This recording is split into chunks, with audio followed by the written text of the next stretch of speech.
those distractions, those are vulnerability killers. And so then let's say my daughter comes to talk to me about something, all it will take, or my wife or my son, all it will take is a glance at my phone while they're opening up to me to kill a moment of vulnerability and intimacy. And what does that do? That decreases the likelihood that the next time they want to open up, that they will do it, because they're becoming trained that, okay, well, dad's phone starts becoming the priority, and I can't get in the way of dad's phone.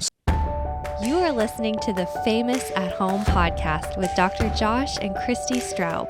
Because when it's all said and done, we all want to know that we were famous at home. Welcome back to the Famous at Home podcast. Today we're talking about screen time. Before we do, here is a word from our sponsors.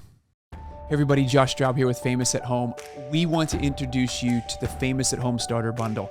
This is something we created just for you. All you have to do is click the button to sign up to receive our workbook, 7 decisions to putting your family center stage.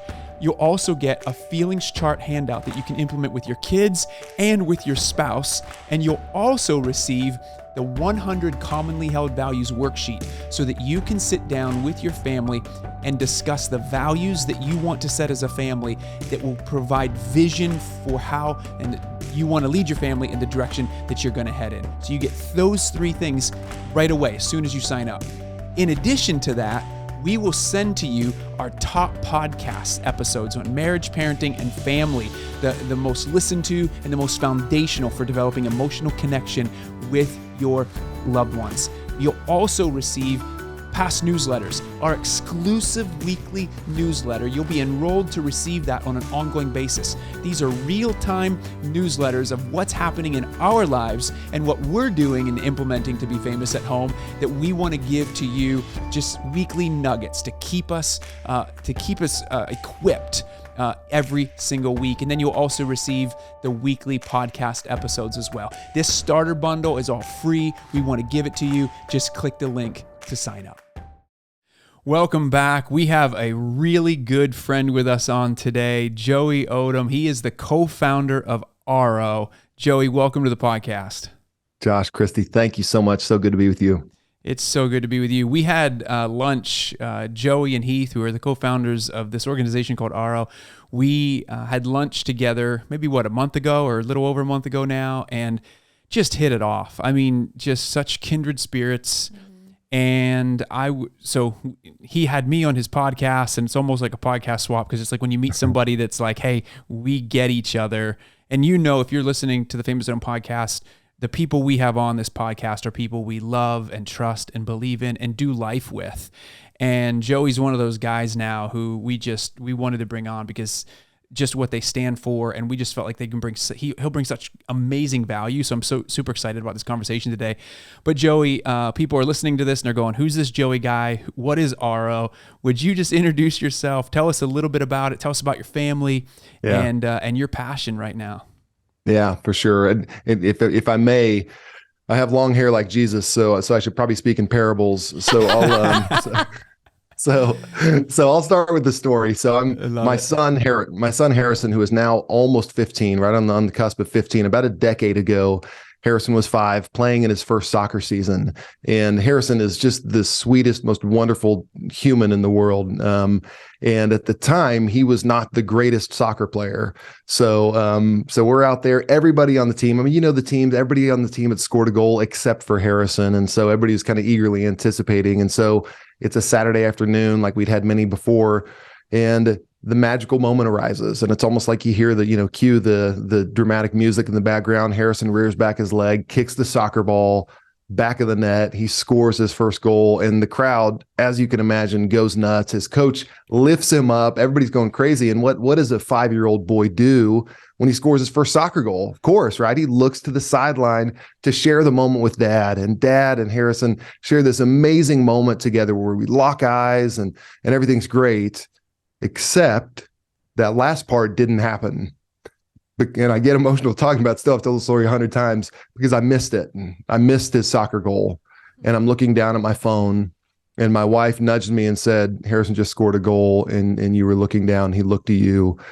And so that was one of those seminal moments where it stuck with me for a decade now. And it was one of those things, you go back to those monuments like they talk about in the Old Testament, those monuments that you look back on, where I look back and say, I don't want other parents to have to tell that story. So Heath Wilson, who's a co-founder of Aro, you mentioned him. Heath texted me, ironically, I texted 4 years ago and said, hey, I have a big idea. Heath had just retired from a very successful career. He had sold his business, had done well. And it was all around this idea he had that he didn't need to work anymore, but he couldn't sit by while other families were missing out on moments because of this great thing in our pockets that it's always with us. So we've been on that journey for about 4 years. My wife, Kristen, we've been married about 19 years, coming up in June. We have, I mentioned Harrison, who's 15. Our daughter, Gianna, is 13. And so for the last 4 years, I left a career in commercial real estate to pursue this. And as we built out the team, all with this idea, kind of that story probably leading me all along the way as a North Star. Let's just make sure that other parents don't have to tell that story and not miss out on those moments of the great things happening around us. So good. And so, I mean, how many of us, and I appreciate your humility and even sharing that story, how many of us have missed something because we were staring at our phone, and just want to just normalize that moment but also encourage us, admonish us that moment, that we make sure those moments don't happen again in our own lives. Right. Yeah. And so I'd love for you to share, Aro is a tool. As we were talking about this earlier, would love for you to just share. We've got one right here that we've been using. I'm literally leaning on it right now. It's if you're watching on YouTube, you can see it. Isn't it cute? It's like really pretty though. It's wife approved. Yeah, it is wife approved. Well said. Yeah. Thank you. It's so good, and it's this box that you put your phone in, and I'll let you share, Joey, because this is y'all's brainchild. But for me, when we first met, we talked about, there's various ways that we can scale back on screen time. And right now we're talking about it for us as parents, you have a 13 and a 15-year-old, so we'll talk about it with our own kids. And I'd love to hear some updates on what you're finding too, in relation to screen time and, especially culturally and that type of thing. 'Cause you're in the throes of it with teenagers right now, but for me, we talked about this where I said I had dummied my phone down. And for those listening to the podcast, you've heard me talk about this, in January, in the new year, I turned it completely into nothing but text and calling, and there's nothing I can scroll on my phone. But we were having this conversation, Joey and Heath and I, that, I'm like less than 1%. Like I share this with people, but not everybody can actually do this. And I get it. Like it took me 2 years to take that leap. Yeah. But what do we do for the other 90% of us, 99% of us who are like, man, I want to do something, but I don't know what to do. What was Heath's idea? Share that. Yeah, and then kind of what was the genesis of all of this for you guys? Yeah. So Heath's idea was basically, his thesis at the time was, we need a place for our phone outside of our pockets.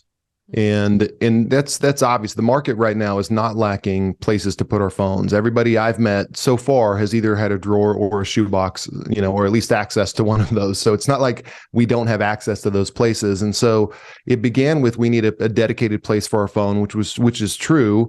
But then we found, okay, we need something that's going to kind of be a companion. We need a whole platform and system. So Aro is a platform and system that makes it easy to put down your phone, period. It's a platform and system. So the box is the most visible reminder of that, but it goes more than that. The app itself, there is a companion app. Again, we're using technology to help us reduce our technology dependence and usage. So the app itself is that companion that's always with you, that's reminding you towards your intentions. Because I've not found many people who have bad intentions when it comes to spending time with their family. Most of the people that we all know have great intentions. And so the issue, again, is not lack of intention, lack of good intention. The issue is the action around that intention, and more specifically, the system that gets us there. Mm-hmm. So the app is all about two things. One of them is getting you to a place where you're putting your phone down, a reminder. It's almost like, let's say, when if you use Waze, you get in the car at 5:00 from work and it says, "Oh, are you going home?" So it's a reminder to you, "Oh, okay, yeah, I'm going and doing that." So it's those nudges towards, "Hey, you've logged this certain percentage of your goal of screen time away a day. And so it's nudging you towards that. And then what the other cool things, nudges similar to, I know when anybody in my family, similar to Life 360, if you all use that, I know when anybody in my family has started an RO session, when they put their phone in the RO box, it tells me. And so that's a subtle invitation to help me put my phone down. So it's reminding you to put your phone down, but then that's not the point. I mean, we all know that the point is not to put our phones down. What good is that? The point is to live life on the other side of it. And so that's what we're encouraging. And so then when you take your phone out after a session, it pops up, hey, Josh, you spent an hour and 20 minutes away from your phone. What did you do? So you tag it like a fitness app, and you can say, I had family time or family dinner or reading or whatever that is. And what's really cool about that, I can tell you to the minute how much time I've had in my morning devotions this year, because I put my phone away. Because I found myself, and I love the YouVersion app. The Bible app is wonderful, but I did find myself, after I'd have a great devotional, I just pop right over to ESPN or something like that. And so this gets it away from you, and then it helps you gamify the experience of being away from your phone and being present. So it's those two things that help. The app reminds you to put your phone down, and then after you do, it helps you kind of experience the reward of what you have done. And so that's the goal, is that, and it's almost like the perspective we take is extraordinarily positive. We love our phones. I really do. It does great things for me. Technology is wonderful. We're sitting here looking at each other, hours away from each other, using technology. My grandfather passed away several years ago, and I FaceTimed with him literally hours before he died. And he told me, Joey, I'm proud of you. I love you. What a great moment that I was able to share, thanks to phones. So we're not demonizing. We're not suggesting we go back to flip phones. And I'm also not even, here's a little hot take for you. I'm not even saying you should reduce your screen time. That maybe is overly reductive. What I am saying is we need to change our relationship with them. And when you change your relationship with your phone, you change your relationship with everyone around you, including yourself, your relationship to yourself. You can then identify when you're feeling something, you're feeling anxiety, and you can actually go down and do some research and like inside yourself and say, okay, that's what this is. And you can actually address it. But instead, we're kind of numbing and medicating ourselves all the time with scrolls, and not necessarily anything nefarious. We're just going through life, not fully feeling those emotions or fully being present in those moments. Yeah, no, it's so good. And That's it. I think, when we come back, we're going to take a quick break. When we come back, I'd love for you to just share how this has influenced your family specifically, and how. So we're going to take a quick break, and we'll be right back. Hey everybody, Josh Straub here with Famous at Home. I want to introduce you to something if you haven't already seen it. This is our new book, Famous at Home, 7 Decisions to Putting Your Family Center Stage in a World Competing for Your Time, Attention, and Identity. When a couple or a family comes to us and says, hey, Josh, we have a question. What do we do next? We always point to this book. This is our coaching playbook. This is the play-by-play strategies that we use to help families to be famous at home. And so if you have not picked up this book yet, we highly encourage you to get a copy. You can see a link in the show notes. You can click a link right here in the video, and we would love for you to be able to get a copy of this in your hands. If you want to go deeper than the podcast episodes, this is the way to do that. It's our way of walking alongside your family to help you be famous at home.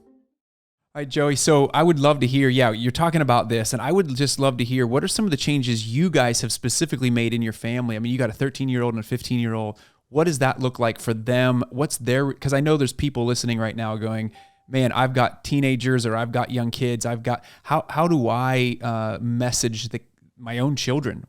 How do I practically implement some of these things for my kids?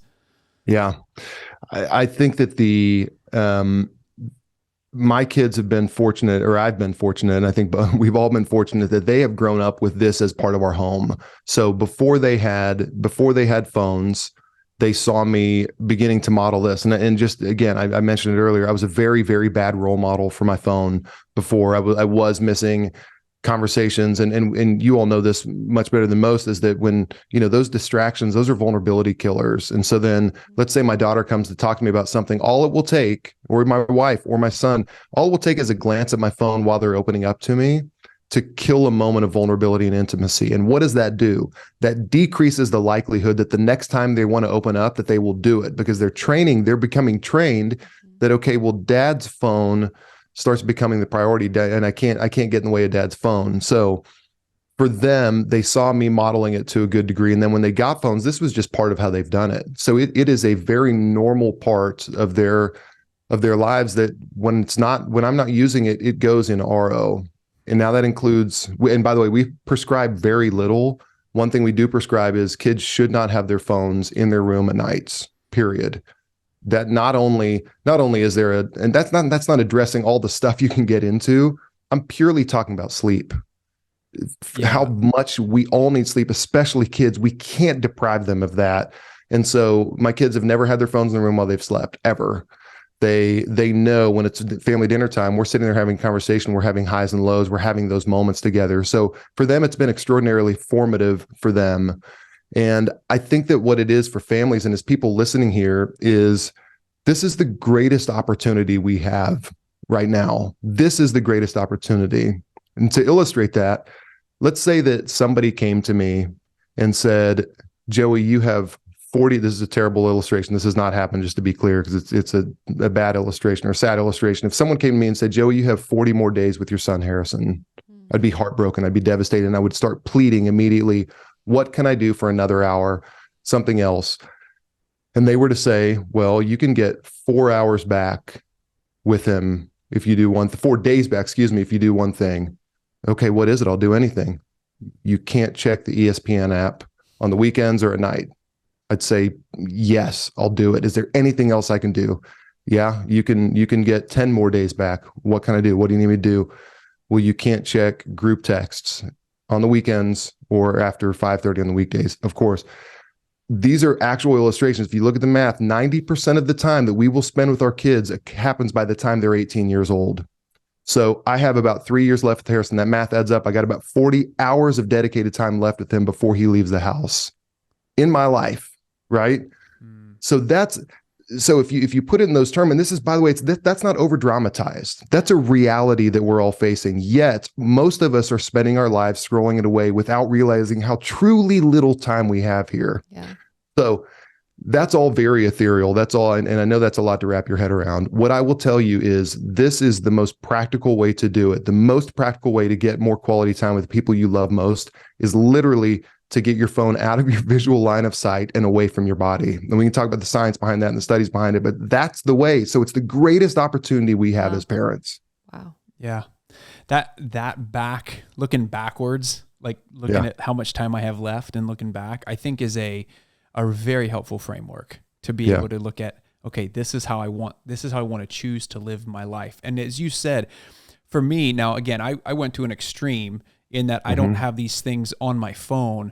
So what I found was, and now that we have Aro, it goes in Aro, and I can talk about that in a little bit, but what I find is that I even will forget my phone in the car and I'm like, oh, I forgot it. Oh, well, I'll get it later.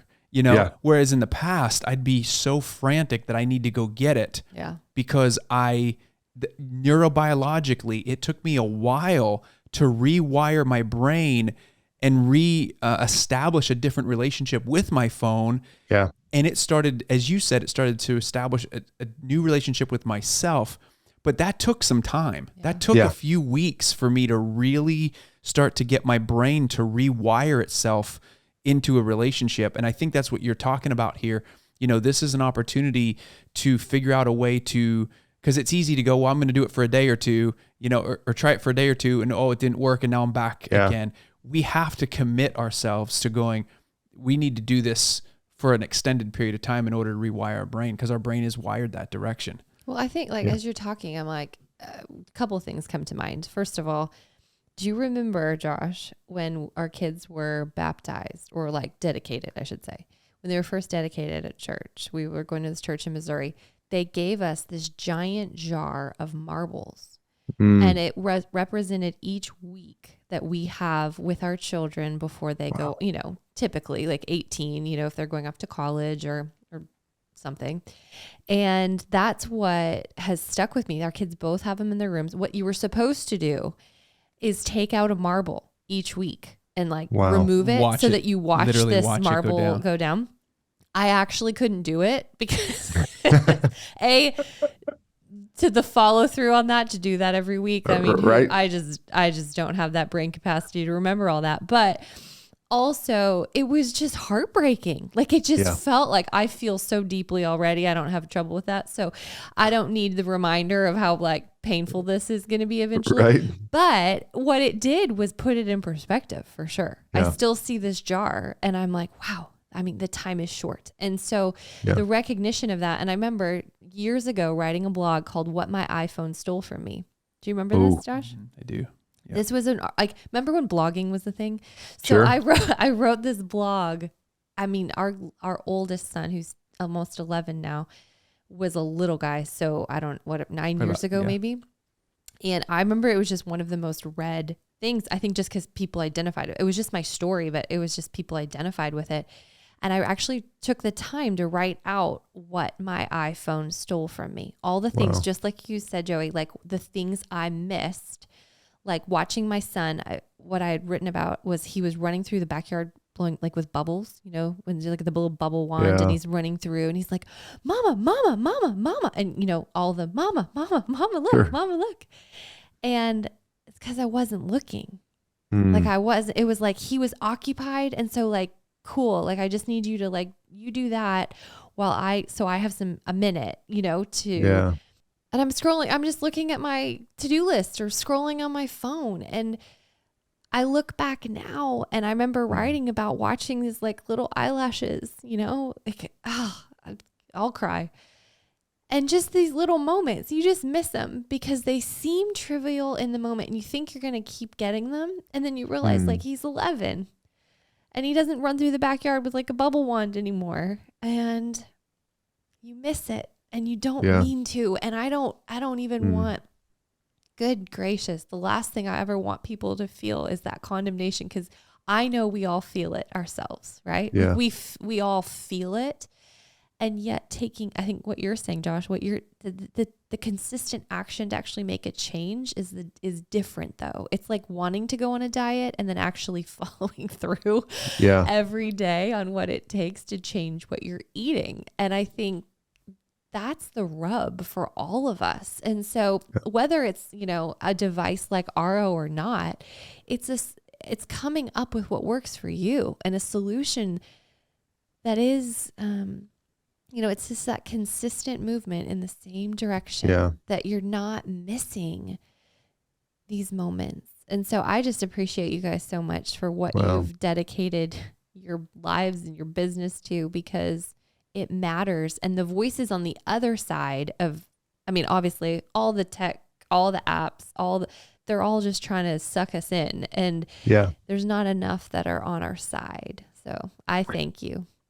Well, thank you for saying that, and then you got me a little emotional. I think we may be built the same emotionally. I love my kindred spirits. That's right.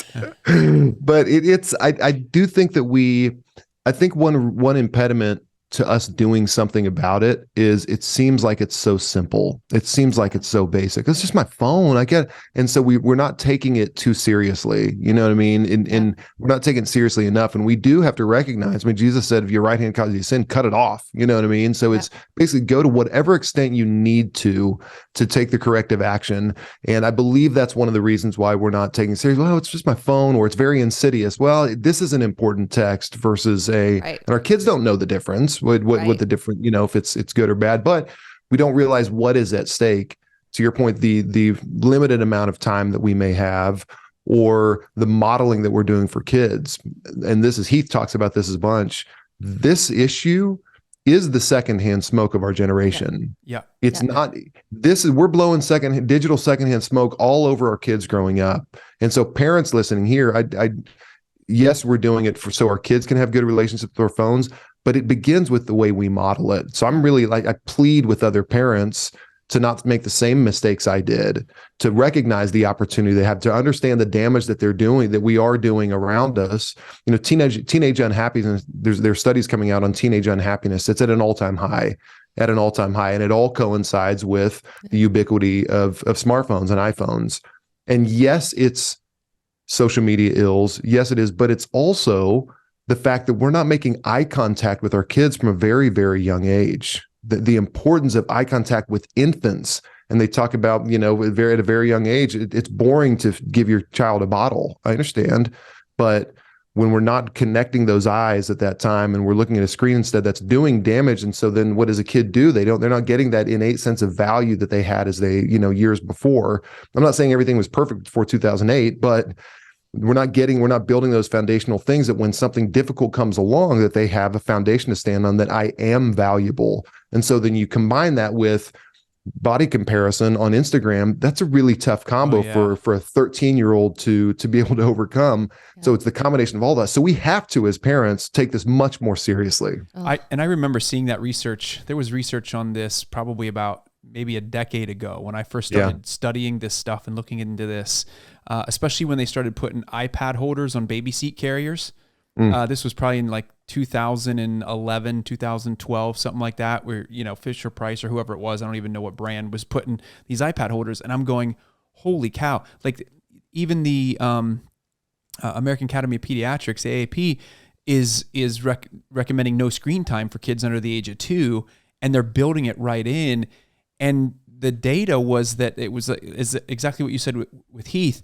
It was like this secondhand screen time. It was when we pay continuous partial attention, is what the research calls it, right? It's like you don't pay full attention on any one thing, but you pay continuous partial attention. And what it's doing is it's hindering the pleasure system of a child's brain when they're doing what Christy said, like Landon going, "Mommy, look at me, Daddy, look at me." That pleasure system, it goes back to everything, the illustrations you've said, it's hindering that. So they won't come to us in the vulnerable moments because we will. It's continuous partial attention that we're showing them. That secondhand screen time really has an influence on our kids. And I think what you're doing, and one of the most practical ways that you've done this is I look at Deuteronomy chapter 6, and you're saying, hey, our kids can't have screens in bed, in their bedrooms, right? Bedtime, right? Yep. Deuteronomy 6, Moses is talking about the key times of the day to instill the word of God in your child's hearts, when they wake, when they go to bed, during meal times, when you walk along the way or drive time. And it's like you're taking and saying, let's put our cell phones away during dinner time. Let's put our cell phones away. Let's put the distractions away during bedtime. Let's be present. Let's enter in. And I think even that simple practice in and of itself is one of the most, it's a rule of life stuff, right? We'll go to our mutual friend, Justin, Justin Whitmore Early, who talks about, the common rule and the habits of the household. But as I was thinking about this, Joey, and I was thinking about, all of the practical ways that we're doing this. And I start thinking about the excuses. I start to think about, you kind of highlighted this, what if I get an important text? What if I get, my boss might need me, or this, how can I can't put my phone fully away because of X, Y, and Z. I've heard all the excuses. I've made all the excuses. Talk to us a little bit about those excuses and how we can just simply reprioritize. What can that actually look like? Yeah.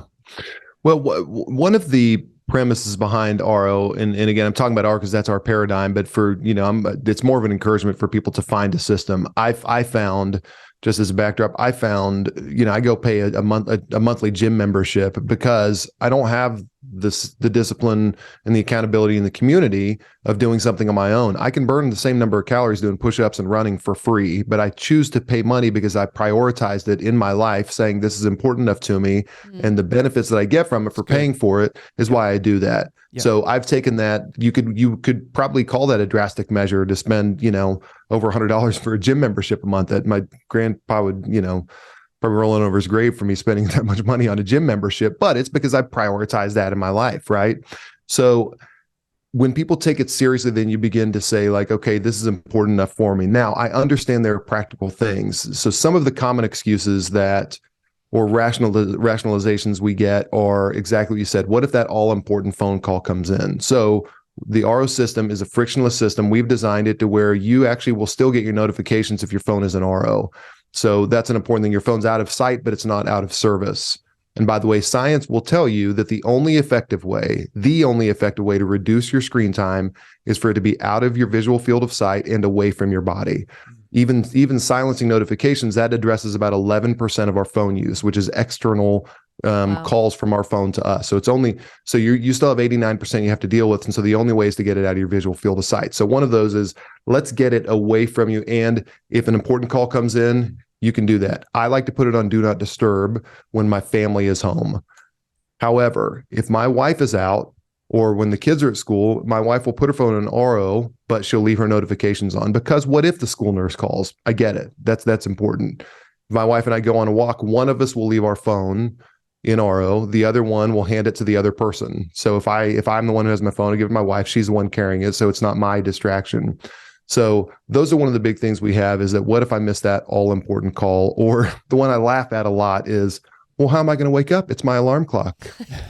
I don't know that we even need to address there are other ways to wake up. So that is possible. Yeah. Buy an alarm clock. Let me just tell you, go buy an alarm clock. Yeah, just buy an alarm clock. If we're struggling jumping from 1 to 2, yeah, exactly. And the other one is like, why? Okay, hold on. Let's just pause just for 1 there second, you go. because this is so good. Because those are the things they've actually, like, that's not making fun of people. That actually feels big. It's like, that's my alarm clock. That's what I use. So like, I can't. And I think that's where we've gotten to, where we almost can't like reach outside of ourselves to find a different solution, because we're just, truthfully, I think we're just so exhausted. It's like, I think that's true. What we use. That's what works. Like, I don't have capacity to think outside of this. Yeah. And so we're totally joking there when we're talking about like, go buy an alarm clock, but I don't really think that's you're right. common knowledge, because we're tired and we're so sick of finding solutions to all the problems that we're facing and all the ones that we can't solve, honestly. And so I do think sometimes it does take someone else being like, hey, I'll hold your hand here because I know you need it and I know you're tired. It's like working out. I mean, yes, we could all go do wind sprints and do our push-ups and our, plyometrics. But you're right. A lot of us choose that's hard. And we need someone else to hold our hand. And so I think for all of us, like, because the alarm clock thing is real. And also, so I use this app, like, some of the devotional apps, like, so morning and evening, right? There are these more.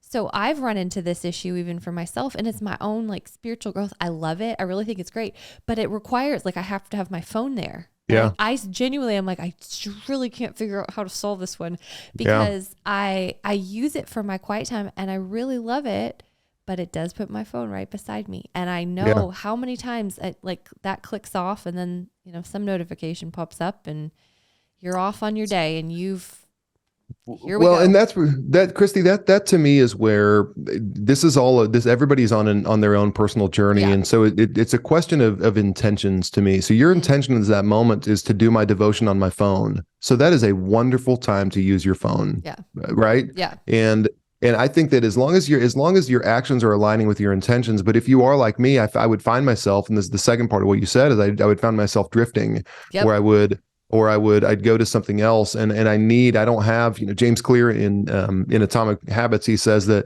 environment is always overcomes willpower. So my willpower says I don't want my phone with me, but my environment is curated towards that. It's much easier to. So when my daughter says, "Hey Dad, can I talk to you?"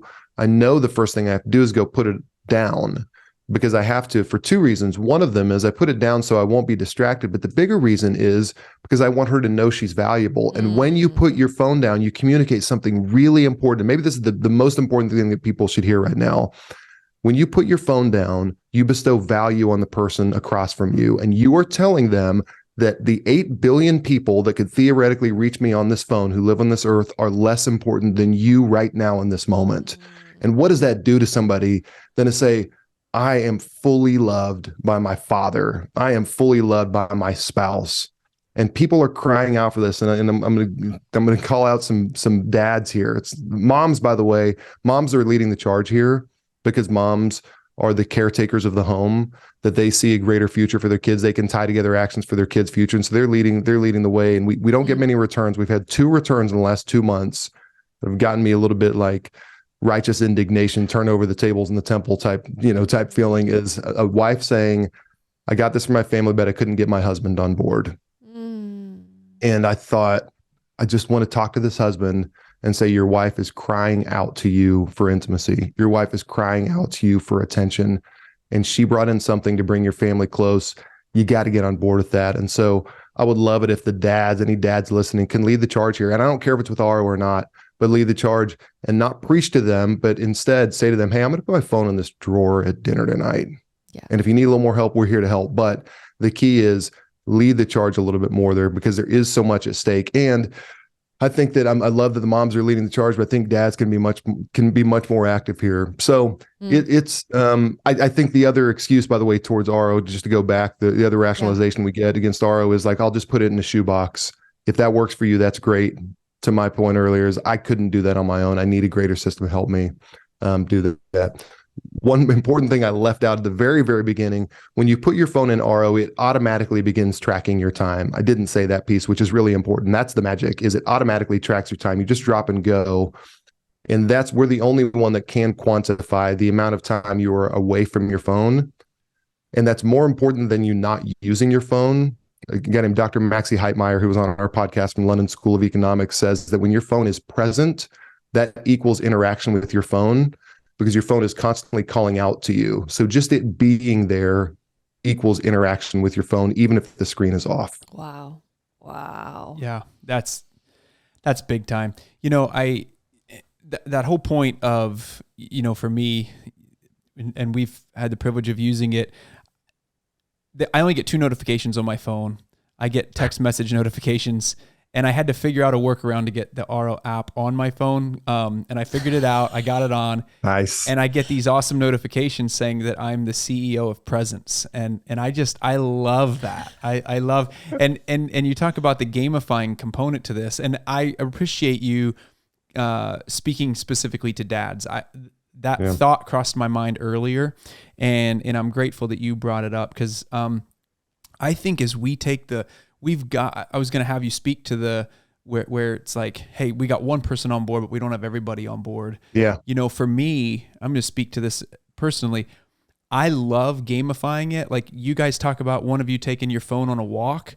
Well, when one of us goes for a walk, I always want it to be Christy's, because I want to make sure that I beat her in having my phone away from me more in a day than she has it away in a day. And truthfully, he does. He beats me every time, because I do have things on my phone. Like, and I do all our families, like the buying and the finances. Really he works on a laptop, and I'm with the kids most of the day, so I don't have my laptop, So I use my phone to like buy the groceries or whatever. But can I say this, how it has, so in our family, our children, don't have phones. So it's just Josh and I, except. This is awesome. This is amazing. Except for the 2-year-old. The 2-year-old. So Micah, well, actually he'll be 3 soon. But he has this old pink phone that was his no, it was sister's. the white one. It was the white. No, it was the white one. It was. Yeah. The pink one was in here the other day too. Oh, Okay. So it's like they're the like toys the electronic, that have been like passed down. ABC, Yeah, you push the type of buttons phone. and it's like 2, it says it to you. Okay, so he calls it my phone, and he's like, Mommy, my phone. And so one day we open Aro, my phone is in Aro. Oh my gosh. So I love that. Like, I mean, he already is picking up on it. And he asked me that morning, he said, Daddy, my phone go in there too? Yeah. And I was like, sure thing, buddy. Like he wanted to put his phone every in time too. his phone started going in. Oh my gosh. And so every time we'd open it up, it was just the cutest, this like That is giant amazing. box of a phone in there. But it was just like how, I don't know, it just spoke to me so much, like modeling how much that matters. He's 2. And and on the reverse, let's just also say, if he sees my phone out and around, he'll bring it to me and say like, oh, hey, mommy, your phone. Like as if like, isn't this your appendage? Oh, don't you need this at all times? And that just makes you feel sick. Like you're like, oh, thanks, bud. Yeah, I always have that with me, don't I? And so this was at least a win on the other side, because, you feel both, and you still feel, I genuinely feel sick of it about it sometimes, because I homeschool and I work from home. And so my kids see me interacting on my phone and I think we talk to so many working parents, especially those that work from home, that it's like, it's this double-edged sword of like, it's such a blessing. The kids can see part of your world. The kids also feel excluded from part of your world, right? Like my dad used to work and he'd travel a lot. And so he was gone, but when he was home, he was fully home. And so all I knew was dad works, he goes, he's home, he's with me. And our kids are growing up in a very different dynamic where it's like, there's hours, like right now we're doing a podcast. They have someone with them. They're not but alone, but they're not with us. And they know like, Mom, when are you going to be done? When, and you feel that pressure, whether that's just, working on a laptop or working on a cell phone or scrolling ESPN. I don't do that, but that was the Josh doesn't do it anymore though, because there's no ESPN up. I do it during the day. I do it. There you go. See, so there's the truth. It's all. But I go to the website on my computer rather than doing exactly. Scrolling. I check it one time a day and I see what the news are. I see what the news is. And that's like no whatever. But it's just a very real issue we're all facing with our children. It is. And you said there are a couple things there that have been really interesting insights for us. And what you said is exactly consistent with them. One thing we found was we thought this was for families with kids of phone age, 12 to 16. We thought that's who it was for. We have found that it's a much earlier shift when it begins. And the people who love Aro most, exactly like Micah, the people who love Aro most are those without phones. Because when you put down your phone, you as a parent put down your phone, you equalize a relationship to go eye to eye. Otherwise, they don't have anything. They're just sitting there with nothing. They're just waiting for you to look at them. And so you equalize a relationship when you put your phone down. They love it. And we hear story after story after story of kids taking their parents' phones and putting in the box, putting their own toy phone in the box because they want to participate as well. And one thing we coach parents to do, which is a great thing, is hand your kid your phone and have them put it in the box for them, because it does the two things. It communicates to them that they're more important, that it's playtime. And then it also builds a muscle memory for them to see what a good relationship with your phone looks like. Wow. So that's good. So Mike, it's really, really effective. Good. The other thing, speaking about moms, this was surprising to me, is that I just figured that everybody wanted to spend a bunch of time with their kids. And I found two things about moms that we learned, and this is a very hot take, is that moms sometimes are good. They've had enough time throughout the day for their kids. And so dads will put down their phones to connect. Moms very often pick up their phones to connect with others, connect with the outside world, because they've been in the internal world. And the other thing the phone does for moms is that the phone, for a lot of moms, and I don't mean to overgeneralize it by any means, the phone very often for moms, because they're the caretaker, is a reminder of all the things they have to do. Yeah. And Aro is a quiet invitation to them to have a little bit of time for themselves, to think about yourself. They need a little bit of permission, because moms are very often so honor bound, duty bound, and all the things they have to do. And they sometimes need somebody to be like, hey, just think of yourself for a few minutes. Go ahead and get some you time. Go sit with a glass of wine on the back porch. That's okay. Yeah. And Aro is that invitation to them. It's just a quiet invitation for them to do that. Yeah, that's so good. And I think too, for families where you're not ready to jump to Aro, but there's other ways that you can do this. I think, if you could speak to some of those things, Joey, like what are some practical ways that families could just take that first next step? Yeah, I think I do think that all the systems, they're great resources. Like Screen Sanity is a wonderful resource where they can give you tools and things that you should be doing with your phone, and ways to raise healthy families around technology. That's a great one. Look into those. I do think this is my paradigm, but it's because of the research that we continue to see coming out, is it does need to be away from your body. It does need to be out of your visual line of sight. It does need to be away from you.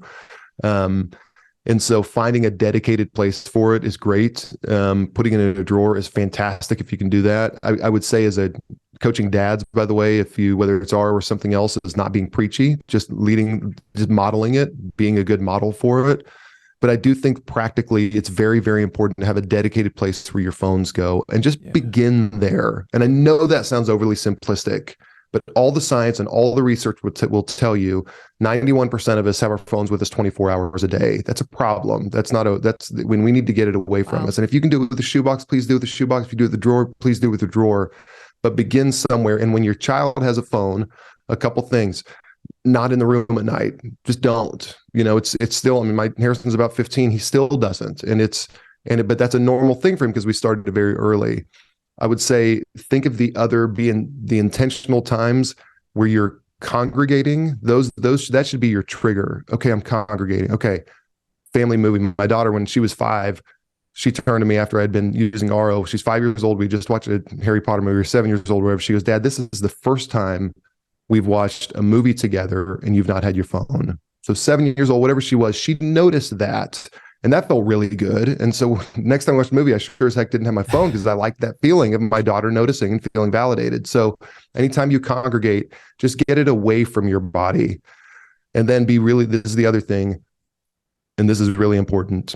Be very open when you hear feedback about yourself. When you feel yourself getting defensive, you're probably wrong. When you feel yourself rationalizing, you're probably wrong. You know what I mean? With my wife, right? My wife said, "Hey, Gianna was trying to talk to you. You didn't. Well, it was an important email. What do you want me to do?" Hold on one second. I'm the wrong one there. You know what I mean? So just start listening to those cues of like when you get defensive rationalizing. Those are the moments when you should probably be really, really careful and understand. Wow, you're really looking at Josh here, Christy. Yeah, Gosh, for those listening, I was gonna say, if you could just say it a little louder for those in the back, yeah. Oh, it's just, I mean, how many times have we done that, to one another? And it's that, oh my gosh, that'll sit with me for a while. Thanks for that one, Joey. I'll let it sit with you, Christy. But I mean, for all of us though, right? Like, and even this, the sweet wives whose husbands, when it speaks volumes when you are defensive to whatever position that is. It's just like, what are we defending? And I think, as we're just even wrapping up, I think just to say I just want to, the visual line of sight thing for me has probably been the biggest change because I would plug it in. Because I'm in the kitchen, right? I'm between, homeschooling and just being with the kids. Like I just have it in the kitchen because if it's upstairs, I can't hear it, so I'd plug it in thinking that it was like my putting it away. It's right there. The only difference really for me with Aro is that it's in the box plugged in. And so it's A, charging, which is efficient. B, I can't see it. And somehow this little wooden lid, if you're looking, it's all like you close that and it's just, I guess that's what it is. You just can't see it. And that makes all the difference. But somehow in my head, it's like not available when it's just plugging in right beside. Like I used to have it plugged in and that same plug, but just with the cord. And that was the only difference. And I'm like, oh, I got to get my, my grocery list. I have to finish finish that order or whatever, check my email. It's like you said, I have permission to just not be available right now because it's not available or something. And I don't know, I don't even need to know the psychology behind it. I know that has made a significant impact for me because it's not like I haven't tried other things before. It's not like you said, it's not like we all don't have good intentions. It's just, it didn't work. So, and this has been just much more helpful and it has given peace of mind. So thank you. Well, that really fills me up. That's why we started this is to hear stories like that. And it's, and I think that the real distinction there, we have constant invitations everywhere we go, and our phone being out, like you said, that's an invitation for you to depart somewhere else. Yeah. And Aro is an invitation for you to be present, is to be right there and present. Be present. That's really a critical thing. And so it's an invitation to depart when we see our phones. It's an invitation to be present when we're there. And I feel like I've maybe more than I usually do. I feel like it's been a little more doomy and gloomy about stuff that I've been saying. And I think it's because I'm getting more and more just feeling the weight and the gravity of what is at stake here. But one of the main things that I want to say to everybody listening is this, and as we said a prayer right before the podcast, and this is what came to my mind and heart was, you can do it. And those 4 words is you, parents, can do it. It's not hopeless. It is actually extraordinarily hopeful. Your kids have a bright future, and things can look much different for them, and your relationship with them can be wonderful. And you can actually, you can extend the time that you have with them and the quality time by putting these practices into your life. And if you tried it on your own and you can't do it, we would love to help, but you can do it no matter what. And I want to encourage everybody to go to whatever length you need to, because there's a wonderful future on the other side, and you're a lot closer to the future that you want than you might think. So good. That's so helpful. And I love putting that positive spin on it, because it's here to stay. It's a lot of good things about it. Yeah. And we want to make sure that we capitalize on that. Joey, thank you so much for your time today. I'd love for you to just share as we close where people can find you. You guys obviously have a podcast. You're talking about this stuff all the time. For those families that are listening, we want to introduce you to them, especially if this is a topic for you in your home. We want you to check out their podcast. Joey, where can people find you guys? Yeah, thank you. That's very nice. We're at goaro.com. That's GOARO.com. On Instagram at GoAroNow. And then on wherever you listen to podcasts, it's just the Aro Podcast. Just kind of just creatively the Aro Podcast. Hey, it makes sense. That's great. Yeah. Hey, can you share with us real quickly? I know we were going to wrap up, but well, you talked about this at lunch with me, but describe where the Aro name came from and what it means. Yeah. We laughed. So when Heath called me, he goes, "Hey, I got this idea for a company. It's called Smarter, and it's outsmart your smartphone, SMRTR." So we were really excited. We didn't know how the future was, the company was going to look like. We knew the name was Smarter. So then we met two guys, Taylor Jones and Eric Brown at Whiteboard Creative in Chattanooga, Tennessee, who are just the best. And our first meeting with them, they said, "Hey, how much do you like that name?"